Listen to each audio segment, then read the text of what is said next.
नमस्कार. मी आहे अश्विनी. आशा आहे की तुम्ही सर्वजण चांगले आहात. चला तर मग आपण विषय पाहूया. औद्योगिकरण आणि सामाजिक बदल. औद्योगिक क्रांतीची सुरुवात फक्त ब्रिटनमध्येच का झाली असा प्रश्न तुम्हाला पडला असेल. युरोपात विशेषतः ब्रिटनमध्ये मोठे औद्योगिकरण सुरू झाले. 1780 ते 1850च्या दरम्यानचा काळ ब्रिटन पूर्णपणे बदलला. औद्योगिकरणापूर्वी सर्व काही हाताने बनवले जात असे. पण औद्योगिक क्रांतीने हे सगळं बदलून टाकलं. वस्त्रोद्योग, लोखंड आणि इतर अनेक उद्योगांमध्ये नवीन यंत्रे आणली गेली.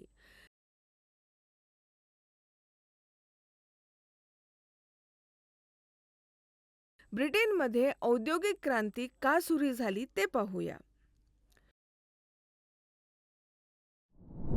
शिकण्याचा परिणाम. ब्रिटन हे औद्योगिक क्रांतीचे जन्मस्थान का आहे? वाफेच्या शक्तीचा प्रभाव. औद्योगिक क्रांतीतील तांत्रिक घडामोडी. स्पर्धा, तांत्रिक बदल आणि कामगार. जर्मनी आणि फ्रान्समधील औद्योगिकरण. कीवर्ड्स. औद्योगिकरण म्हणजे एखाद्या देशात उद्योग विकसित करण्याची प्रक्रिया. वाफेची शक्ती. विस्तार किंवा जलद संगणना वापरण्याचे डिझाईनद्वारे निर्माण होणारी शक्ती. औद्योगिक क्रांती.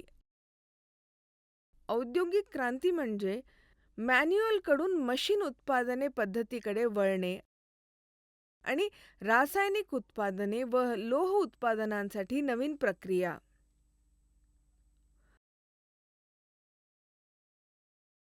मार्क्सवाद. कार्ल मार्क्सचे राजकीय व आर्थिक सिद्धांत.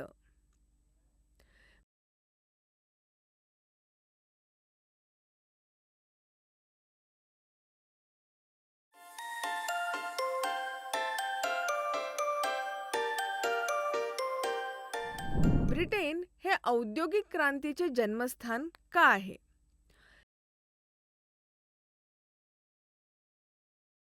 ग्रेट ब्रिटनच्या अनुकूल परिस्थितीत राहत होतो,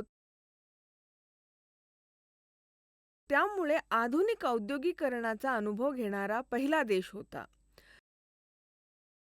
कापूस उत्पादनासाठी हवामान अतिशय योग्य होते. इंग्लंडमधील इतर उद्योगांसाठी आवश्यक कच्चा माल असलेले पाणी,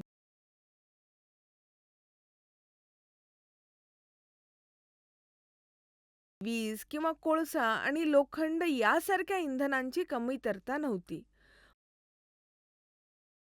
औद्योगिक क्रांती म्हणजे मॅन्युअल उत्पादन पद्धतींपासून मशीन उत्पादन पद्धतींकडे होणारे संक्रमण. रासायनिक उत्पादनासाठी नवीन प्रक्रिया आणि लोह उत्पादन. वाफ आणि जलनशक्ती वाढता याचा वापर. मिशीन टूल्सचा विकास आणि यांत्रिक कारखान्यांचा उदय. याच घटनेमुळे ब्रिटन औद्योगिक क्रांतीचे केंद्र बनले.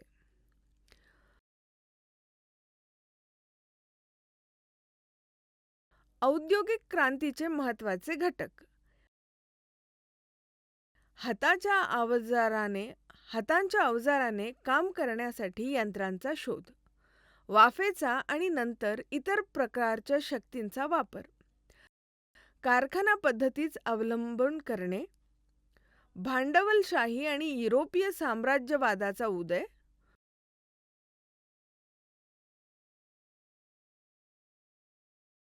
कोळसा आणि इतर खनिज संपत्तींचा उत्खननासाठी प्रयत्न.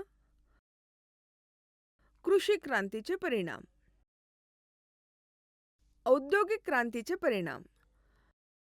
प्रत्येक क्रांतीचे काही ना काही फायदे तोटे दोन्ही असतात. सामाजिक प्रभाव. या क्रांतीने मँचेस्टर सारख्या नवीन नगरी केंद्राच्या उदयास पाठिंबा दिला आणि झोपडपट्टी, अणुकुटुंब, नागरीकरण यासारख्या शब्दांचा उदयास अप्रत्यक्षपणे मदत केली. त्याचा परिणाम महिला आणि मुलांचे शोषणही झाले. आर्थिक परिणाम. नफा कमवणे हा सर्व आर्थिक उपक्रमांचा गाभा बनला.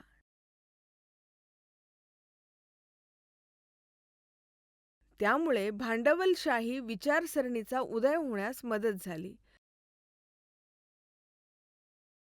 आणि अंतर्देशीय व्यापारही वाढला. राजकीय प्रभाव. या क्रांतीने आर्थिक व्यवहाराच्या बाबतीत जागाची विकसित आणि अविकसित अशी विभागणी केली. भांडवलशाहीमुळे समाजवाद आणि मार्क्सद्वारा याचा उदय झाला.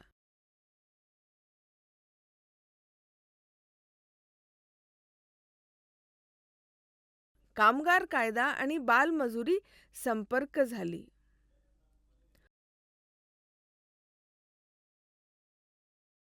औद्योगिक क्रांतीला तांत्रिक घडामोडी. औद्योगिक क्रांती ही 18व्या शतकाच्या उत्तरार्धापासून 19व्या शतकाच्या सुरुवातीपर्यंत युरोप आणि अमेरिकेत घडलेल्या जलद तांत्रिक बदल आणि नवोपक्रमाचा काळ होता. औद्योगिक क्रांतीमुळे नवीन यंत्रे आणि तंत्रज्ञानाचा विकास झाला, ज्यामुळे जलद आणि अधिक कार्यक्षम उत्पादने होऊ शकले. औद्योगिक क्रांती दरम्यान काही महत्त्वाच्या तांत्रिक घडामोडींमध्ये हे समाविष्ट होते. स्पिनिंग जेनी आणि पॉवर लूम, ज्यामुळे कपडा उद्योग वाढू शकतो.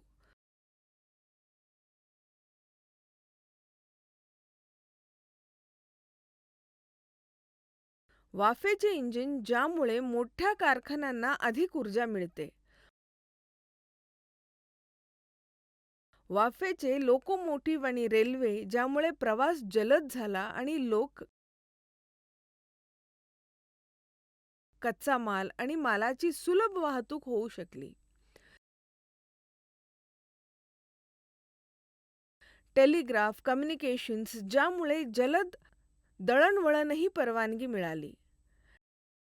डायनामाइट, ज्याने खाण आणि बांधकाम उद्योगांचा कायापालटच केला.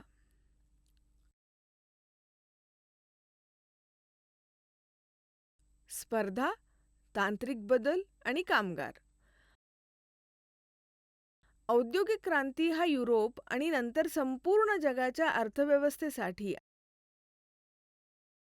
आणि समाजासाठी तांत्रिक बदलचा काळ होतो. त्यात नवीन यंत्रे, कारखाने आणि ऊर्जा स्रोत यांची निर्मिती केली गेली, ज्यामुळे उत्पादकता वाढली. औद्योगिक क्रांतीमुळे कामगार बाजारपेठेत नवीन आव्हाने आणि संधींना सामोरी जाणाऱ्या कामगारांच्या जीवनावरही परिणाम झाला. त्यातले काही परिणाम असे पण आहेत. कामगार कुशल कारागिरांकडून अनुकूल कारखान्यांच्या नोकरींकडे वळाले.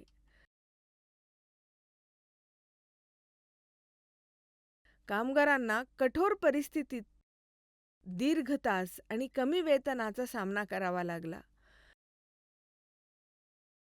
कामगारांनी आपले हक्क सुधारण्यासाठी संघटना, संप आणि सुधारणा घडवून आणण्याचा प्रयत्न केला. कामगारांना नवीन नोकऱ्या, कौशल्ये आणि बाजारपेठही उपलब्ध झाली. महिला, मुले आणि औद्योगिकरण. औद्योगिक क्रांतीमुळे मुले आणि स्त्रियांचा काम करण्याची पद्धतीला अनेक महत्त्वाचे बदल झाले. ग्रामीण भागात मुले सहसा आई-वडिलांच्या किंवा नातेवाईकांच्या देखरेखीखाली घरी किंवा शेतात काम करत असत. दिवसा किंवा ऋतूच्या दरम्यान बदलणारी कामे त्यांनी केली. त्याचप्रमाणे खेड्यापाड्यात स्त्रिया शेतीच्या कामात सक्रिय होत असत. ते जनावरांची काळजी घेत असत, लाकूड गोळा करत असत आणि घरात फिरत्या चाकांवर सूत कापत असत.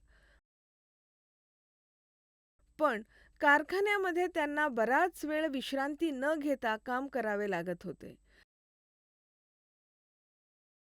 कडक शिस्त आणि कडक शिक्षेच्या अंतर्गत त्यांनी त्यांचा प्रकारच काम केले. महिला आणि मुलांना कमी मजुरीवर काम करावे लागले. यंत्रसामुग्रीचा वापर जसा जसा वाढत गेला तसे तसे कामगारांची गरज भासू लागली. उद्योगपतींनी आता महिला आणि मुलांना कामावर ठेवणे पसंत केले करणं ते पुरुषांच्या तुलनेत खराब कामाच्या परिस्थितीत आणि कमी वेतनावर काम करण्यास सहज तयार होतील. जर्मनी आणि फ्रान्समधील औद्योगिकरण 18व्या शतकात उत्तरार्धात इंग्लंडमध्ये औद्योगिकरणाला सुरुवात झाली आणि 19व्या शतकात उर्वरित युरोपमध्ये त्यांचा प्रवास झाला. भूगोल, राजकारण, संस्कृती आणि इतिहास यासारख्या घटकांमुळे फ्रान्स आणि जर्मनीने औद्योगिकरणाचे वेगवेगळे दर आणि नमुने अनुभविले.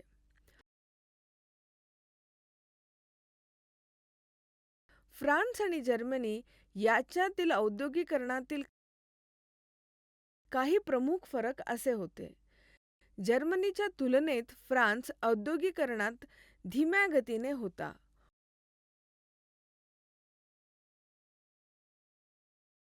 कोळसा आणि लोखंडाच्या कमतरतेमुळे जर्मनीला यंत्रसामग्री आणि फौलादाय उत्पादन करता आले नाही.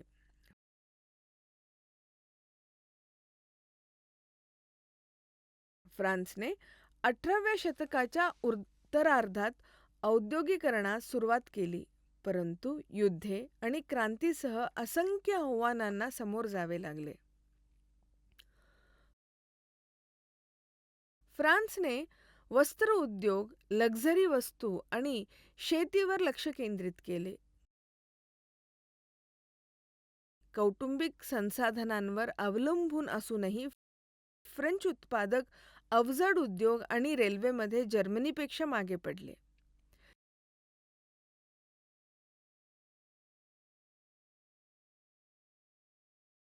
एकोणिसाव्या शतकाच्या सुरुवातीला जर्मनीने औद्योगिकरणाला सुरुवात केली. रसायने, इलेक्ट्रॉनिक्स, ऑटोमोबाईल आणि शास्त्रामध्ये जर्मनी जगात अग्रेसर झाला. तसेच मजबूत बँकिंग प्रणाली आणि कुशल मनुष्यबळ विकसित केले. या उलट जर्मनी आणि ब्रिटनमध्ये अवजड उद्योगाचे प्राबल्य होते.